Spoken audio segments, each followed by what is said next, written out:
Hello అండి, అందరికీ welcome back to our channel Aishu Harsha life style vlogs. అందరూ ఎలా ఉన్నారండి? బాగున్నారా? నేనైతే చాలా చాలా బాగున్నాను. మీ అందరు కూడా బాగుండాలని మనస్ఫూర్తిగా కోరుకుంటున్నా. ఈ వీడియో వచ్చేసి నిన్న ఉగాది రోజు తీసిందనమాట. మా ఇంట్లో ఉగాది ఎలా సెలబ్రేట్ చేసుకుందామో ఈ వీడియోలో అయితే మీకు చూపిస్తాను. వీడియో అయితే న్యాచురల్ గా చాలా బాగుంటుంది. వీడియోని ఎక్కడా స్కిప్ చేయకుండా చివరి వరకు చూసి వీడియో నచ్చితే ఒక చిన్న లైక్ ఇచ్చి సబ్స్క్రైబ్ చేసుకోండి. అందరికీ ముందుగా హ్యాపీ న్యూ ఇయర్. ఇప్పుడే హ్యాపీ న్యూ ఇయర్ చెప్తున్నాను ఏంటనుకుంటున్నారా? మన తెలుగు వారికి కొత్త సంవత్సరం మొదలయ్యేది ఈ ఉగాది నుంచే కదా. నిజానికి మనకి జనవరి 1 కాదు, ఈ ఉగాది రోజు నుంచే మనకి తెలుగు సంవత్సరం అనేది ప్రారంభం అవుతుంది. అందుకే హ్యాపీ న్యూ ఇయర్ చెప్తున్నా.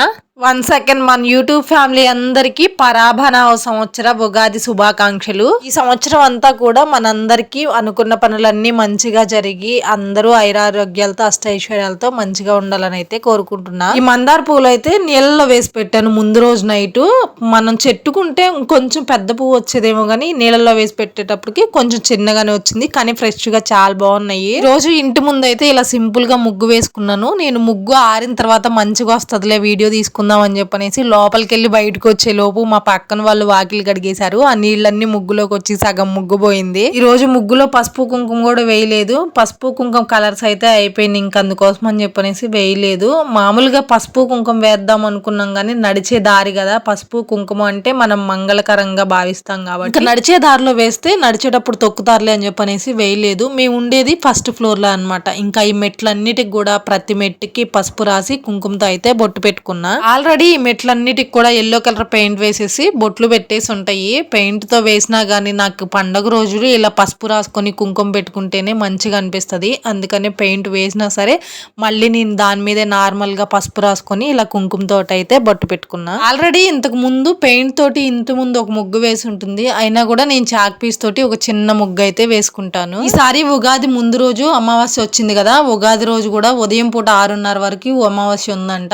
అమావాస్య వెళ్ళిపోయిన తర్వాత ఇల్లు అది క్లీన్ చేసుకొని 10 గంటల లోపు అయితే పూజ చేసుకోవాలని చెప్పనేసి చెప్పారు. అందుకే ఈ రోజు పూజ రూమ్ డీప్ క్లీనింగ్ చేసుకొని దేవుడి పటాలు క్లీన్ చేసుకొని ఇంకా వీటన్నిటితో పాటు కొంచెం ఎక్కువ పనే ఉంది. ఇంకా ఉదయం లేవగానే ఇంట్లో పనులన్నీ చేసేసుకొని బయట కూడా ఇలా చక్కగా ముగ్గు వేసుకొని గడపకు కూడా పసుపు కుంకుమ రాసేసుకున్న తర్వాత నేను కూడా ఫ్రెష్ అయిపోయి వచ్చేసి ఇలా శారీ కట్టుకొని కాళ్ళకైతే పసుపు రాసుకుంటున్నాను. మన ఆడవాళ్ళు కాళ్ళ నిండా ఇలా పసుపు రాసుకొని నుదుటిన బొట్టు పెట్టుకొని చేతి నిండా గాజులు వేసుకుంటే చాలా చక్కగా ఉంటారు కదా చూడటానికి. మిగతా రోజుల్లో నేను కాళ్ళకి పసుపు రాసుకున్నా రాసుకోకపోయినా ఇలా పండగ రోజుల్లో మాత్రం ఫస్ట్ కాళ్ళకి పసుపు రాసుకున్న తర్వాతే పూజ చేసుకుంటాను. మిగతా రోజుల్లో అయితే డైలీ డ్రెస్లే వేసుకుంటాను, కానీ ఇలా పండగ రోజుల్లో మాత్రం శారీ కట్టుకోవాలంటే నాకు చాలా ఇష్టము. ఇంకా అందుకే పండగ రోజు కంపల్సరీ చీర కట్టుకుంటాను. ఇంకా ఇక్కడైతే ఇంట్లో ఉన్న గుమ్మాలకి కూడా పసుపు రాసుకొని కుంకుమతో అయితే బొట్టు పెట్టుకున్నాను. మామూలుగా అయితే ఇంట్లో బియ్య పిండి ఉంటుంది కదా, వీటిలో మధ్య మధ్యలో అక్కడక్కడ బొట్టు పెడితే బియ్య పిండితోటి ఇంకా చూడటానికి నిండుగా అనిపిస్తుంది. ఇప్పుడు ప్రజెంట్ లేదు,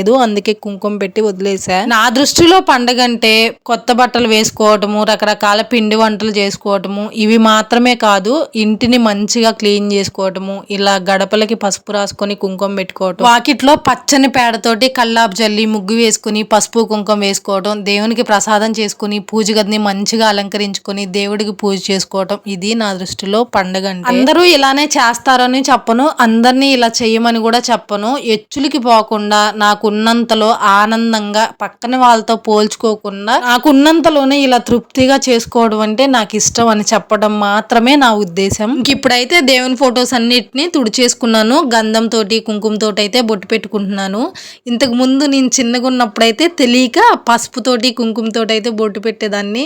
తర్వాత తెలుసుకున్నాను పసుపుతోటి కాదు గంధం పెట్టి గంధం మీద కుంకుమ పెట్టాలి అని చెప్పనేసి. ఇంకా తెలిసిన దగ్గర నుంచి అయితే ఇలాగే గంధము కుంకుమ తోటి అయితే బొట్టు పెట్టుకుంటున్నా. ఇలా గంధం బొట్టు పెట్టేటప్పుడు వాటర్ కలపకుండా రోజ్ వాటర్ కలిపి గంధం బొట్టు అయితే పెడతాను. దేవుడి ఫొటోస్ అన్నిటికీ బొట్టు పెట్టుకోవడం అయిపోయిన తర్వాత పూజ గది మొత్తం కూడా ఒకసారి తుడిచేసుకొని ఇలా పసుపు కుంకుమ తోటి అయితే ముగ్గు వేసుకున్నాను. మనం రోజు పూజ చేసుకునేటప్పుడు దీపారాధన చేసి కడ్డీలు వెలిగిస్తాం కదా, ఆ పొగంతా కూడా పైన చుట్టుకుపోతుంది, ఆ పైన అంతా నల్లగా పేరుకున్నట్టు అయిపోతుంది. పూజ గది క్లీన్ చేసుకున్నప్పుడు అది కూడా శుభ్రంగా నీట్ గా అయితే తుడిచేసుకున్నాను. కొంతమంది ఇళ్లలో నేను గమనించున్నాను, అబ్బా పూజ గదిని మంచిగా నీట్ గా అని పెట్టుకుంటారు కానీ పైన అంతా కూడా నల్లగా మసిపట్టినట్టు అది అలాగే పేరుకొని పోయి ఉంటది. నేను దేవుడు సామాన్ తోమేటప్పుడు కొంచెం ఎక్కువ టైం తీసుకొని చేతులు అరిగిపోయినా సరే ఇలా తెల్లగా వచ్చిన దాకైతే తోముతాను. నాకు పూజ సామాను ఇలా తలతలా మెరవడం అంటే ఇష్టం. అందుకే కొంచెం ఎక్కువ టైం తీసుకొని అయినా తెల్లగా వచ్చే వరకు తోముతా. మనము కడిగినప్పుడు వీటి మీద నీటి చుక్కలు చిన్న చిన్నవి అలాగే ఉండిపోతాయి కదా.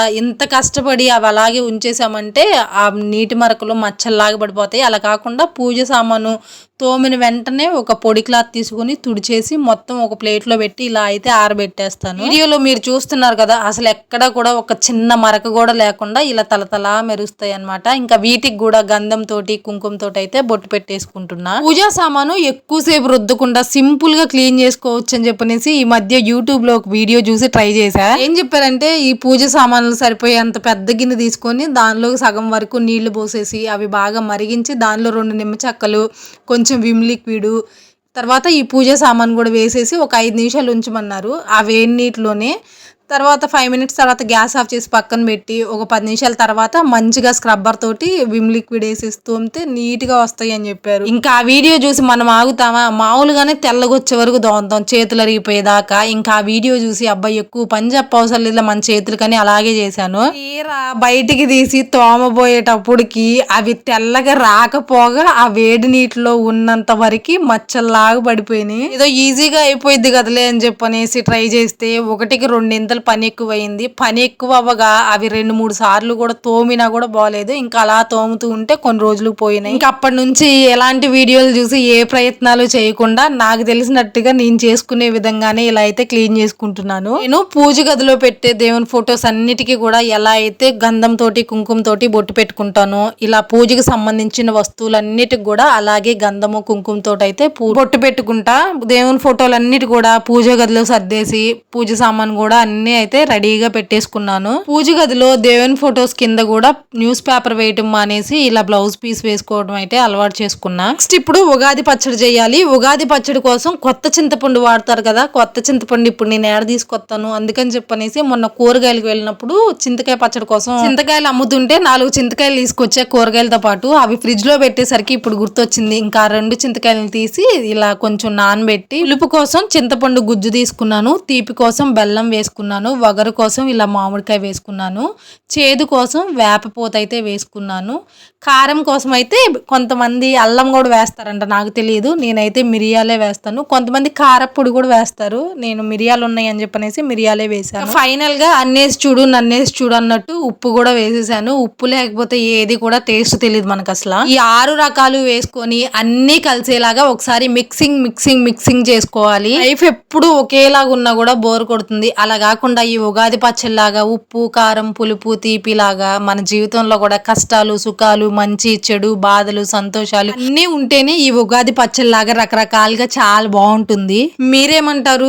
అన్నట్టు చెప్పడం మర్చిపోయాను. నేను ఉగాది పచ్చడి చేయడానికి ఒక చిన్న బౌల్ తీసుకున్నాను కదా, దానికి కూడా పసుపు రాసి కుంకుమ బొట్టు పెట్టుకుని తర్వాత ఉగాది పచ్చడి చేసుకున్నాను. అందులో ఉగాది పచ్చడి అంత కొంచెమే చేసేవి ఎవరికి సరిపోతుంది అనుకోమాకండి. మా ఇంట్లో వాళ్ళు ఏదో శాస్త్రానికి కొంచెం తింటారు, ఆ మిగిలింది మొత్తం నేనే తినాలి, ఎక్కువ చేసి వేస్ట్ చేయటం ఎందుకులే అని చెప్పనేసి కొంచెమే చేసా. ఇంకా పూజ గదిలో దేవుని ఫొటోస్ అన్నిటికీ ఇలా పువ్వులు పెట్టేసుకొని దీపారాధన చేసుకొని కడ్డీలు కూడా వెలిగించేసుకొని నేను ఎంతో ఇష్టంగా చేసుకున్న ఉగాది పచ్చడి కూడా దేవుడి దగ్గర ప్రసాదంగా పెట్టి ఇంకా అలా హారతి అయితే ఇచ్చేస్తున్నా. మీరందరూ కూడా అయితే ఒకసారి హారతి తీసేసుకొని ఆ దేవుడు మీ అందరినీ కూడా మంచిగా చూడాలి అని, మీరు అనుకున్నవన్నీ జరగాలని అయితే మనస్ఫూర్తిగా కోరుకుంటున్నా. ఇక్కడ మా హర్షకు కూడా అయితే హారతి ఇచ్చేసా. మా అమ్మ చిన్నప్పుడు పండకి బట్టలు తీసుకొస్తే అలా ఉన్నాయి ఇలా ఉన్నాయి అని పేర్లు పెట్టే స్థాయి దగ్గర నుంచి ఇప్పుడు ఏ బట్టలు అయితే ఏంలే ఏదో ఒకటి కట్టుకుంటే వెళ్ళిపోద్ది కదా పండగ అనే స్థాయికి అయితే వచ్చాను. ఫైనల్ గా నేను పూజ అయితే ఎలా చేసుకున్నానో మీకు కూడా ఒకసారి ఇక్కడైతే చూపిస్తాను, చూసేయండి. నాకు పూజ గదిలో మంచిగా ఇలా పువ్వులతో అలంకరించుకొని దీపారాధన చేసుకోవడం అంటే చాలా ఇష్టము.